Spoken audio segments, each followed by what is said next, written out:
پیارے بچوں، السلام علیکم۔ آج آپ کے لیے جو کہانی لے کر آئی ہوں اس کا نام ہے اندھی شہزادی۔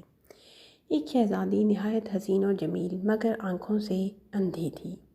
اس کی آنکھوں کی روشنی جب وہ 5 سال کی تھی تب چلی گئی تھی اور اب اسے آنکھوں سے بالکل نظر نہیں آتا تھا۔ بادشاہ کی 2 بیٹیاں تھیں، اسے دونوں بہت عزیز تھی اور دونوں ہی حسین و جمیل بھی تھیں۔ مزاج بھی دونوں کا بہت اچھا تھا، عادات بھی بہت اچھی تھی، مگر ایک کے پاس صرف آنکھوں کی کمی تھی۔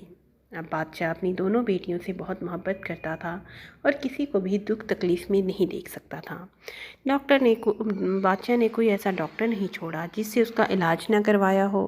وہ چاہتا تھا کہ کسی طرح میری بیٹی کی آنکھوں کی بینائی لوٹ آئے، مگر جب تک اللہ کو منظور نہ ہو اس کی آنکھوں کی بینائی کیسے لوٹ سکتی تھی۔ وقت گزرتا گیا۔ ایک دن جب بادشاہ نے سوچا کہ کیوں نہ میں اپنی بیٹی کی اب شادی کر دوں،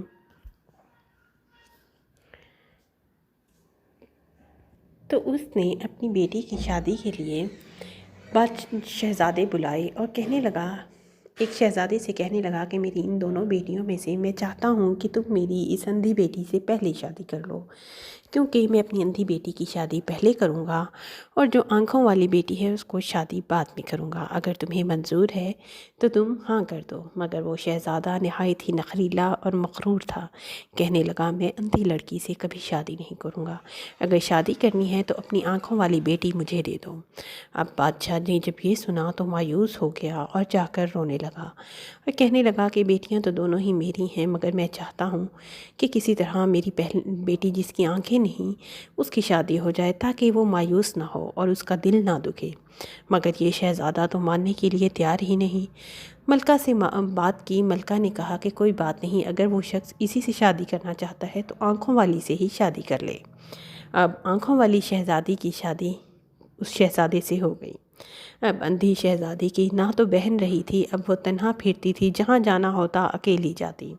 ایک دن وہ باغ میں دوڑتی ہوئی جا رہی تھی۔ آنکھوں کی بینائی کی وجہ سے وہ زمین پر دھڑاک سے گری۔ جیسے ہی زمین پر گری تو اس کی آنکھ میں ایک کانٹا چبھا۔ وہ زور زور سے کراہ رہی تھی اور رو رہی تھی۔ شہزادی کو کراہتا دیکھ کر وہ شہزادہ فوراً وہاں سے گزر رہا تھا، اس گھوڑے پر تھا۔ اس کی نظر جب شہزادی کو روتے ہوئے دیکھی تو وہاں رک گیا۔ اس نے کہا کہ وجہ تو معلوم کروں، آخر یہ رو کیوں رہی ہے؟ اس کے پاس بیٹھا اور وجہ معلوم کی تو شہزادی نے کہا کہ میری آنکھیں تو پہلے ہی نہیں تھیں، مگر اب ان میں کانٹا بھی چبھ گیا۔ نہ جانے اللہ کو کیا منظور ہے، مجھے اتنی تکلیف کیوں دے دی۔ شہزادہ کہنے لگا کہ اے لڑکی، کبھی اللہ کے دیے ہوئے دکھوں پر ایسے شکوہ نہیں کرتے۔ اللہ نے دکھ دیا ہے تو کسی بہتری کے لیے ہی دیا ہوگا۔ اب شہزادی اور رونے لگی اور کہنے لگی کہ دکھ بھی بھلا بہتری کے لیے ہوتا ہے۔ شہزادہ کہنے لگا ہاں ہاں، تم کیا جانو، دکھوں میں بھی بہتری ہوتی ہے۔ اب شہزادے نے شہزادی کو اپنے گھوڑے پر بٹھایا اور اپنے ڈاکٹر کے پاس چل دیا۔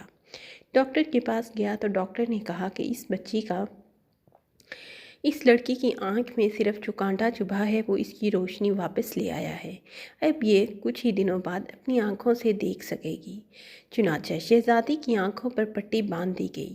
3 دن کے بعد جو کانٹا چبھا تھا وہ زخم بھی ختم ہو چکا تھا اور اب روشنی بھی واپس آ چکی تھی۔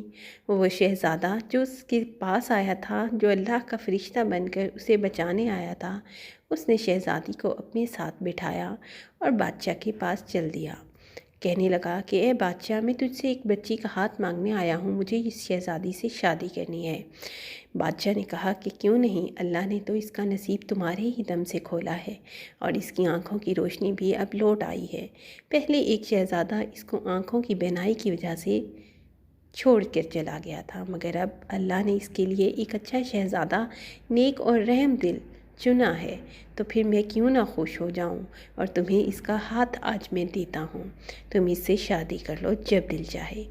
اب وہ فوراً شہزادہ اپنی بارات لے کر آ گیا 2-3 دن میں اور شہزادی کو رخصت کر کے اپنے گھر لے کر چلا گیا۔ اب وہ شہزادی اتنی خوش تھی کہ دنیا کی ساری خوشیاں اس کی جھولی میں آ کر رکھی گئی تھیں۔ اب شہزادے نے کہا کہ اے شہزادی، تو اس دن شکوہ کر رہی تھی اور اب دیکھ کہ اللہ نے تمہارے لیے کتنا اچھا شہزادہ بھی چنا تھا اور تمہاری آنکھوں کی بھی بینائی واپس لوٹ آئی۔ میں نہ کہتا تھا کہ ہر دکھ میں بھی کوئی بھلائی ہوتی ہے، مگر تم کہتی تھی دکھ بھی بھلائی کے لیے ہوتا ہے۔ اب تمہیں معلوم ہوا کہ وہ دکھ اللہ نے تمہیں کیوں دیا تھا۔ شہزادی کی آنکھیں بھر آئی اور کہنے لگی، ہاں آپ ٹھیک تھے اور میں ہی غلط تھی۔ اب وہ دونوں ہنسی خوشی رہنے لگے اور بادشاہ بھی اب بہت خوش تھا۔ پیارے بچوں، یہاں پر آپ کو میرے چینل کو سبسکرائب کرنا ہے اور بیل آئیکن کا بٹن ضرور دبانا۔